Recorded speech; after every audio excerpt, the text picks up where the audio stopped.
আজকে আমরা একটু অন্যরকম ইফতারি করতে চাচ্ছি। শহরে কোলাহল ছেড়ে এসেছি নদীর পাড়ে। খোলা আকাশের নিচে চারিপাশে ঠান্ডা বাতাস, নদীর টলমলের পানি আর প্রাকৃতিক সৌন্দর্য সবকিছু মিলিয়ে এক অন্যরকম শান্তি। সত্যি বলতে দিনের ব্যস্ততা শেষে একটু শান্তি খুঁজতে চলে এলাম নদীর ধারে।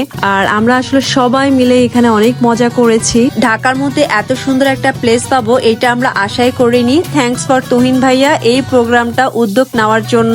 এই জায়গাটা হচ্ছে ঢাকা 300 ফিট জলসিঁড়ির অপোজিট সাইডে।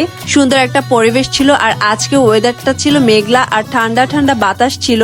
আস্তে আস্তে আমরা ইফতারের জন্য প্রস্তুতি নিচ্ছিলাম, কারণ ইফতারের বেশি সময় বাকি নেই। এর মধ্যে আমাদের আবির ভাইয়া তরমুজ এবং আপেল সবকিছু কাটাকাটি নিয়ে ব্যস্ত ছিল এবং মাশাআল্লাহ সে সবকিছু কেটে সুন্দর করে রেডি করেছে। আপনারা যদি চান শহরে কোলাহল ছেড়ে প্রাকৃতিক কোনো পরিবেশে ইফতার করতে, তাহলে এই জায়গাটা সিলেক্ট করতে পারেন। আমরা এখানে অনেক কিছু ইফতারের আয়োজন করেছি আর এই ইফতারের আয়োজনের সময় আমরা হাসি ঠাট্টা গল্প করছিলাম। ইফতার মানে শুধুমাত্র খাবার নয়, বরং ভালোবাসা মানুষদের সাথে কাটানো কিছু সুন্দর মুহূর্ত।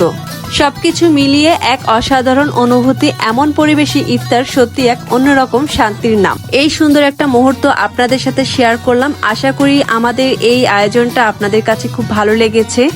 সো আজকে এই পর্যন্ত। আল্লাহ হাফেজ, সবাই ভালো থাকবেন।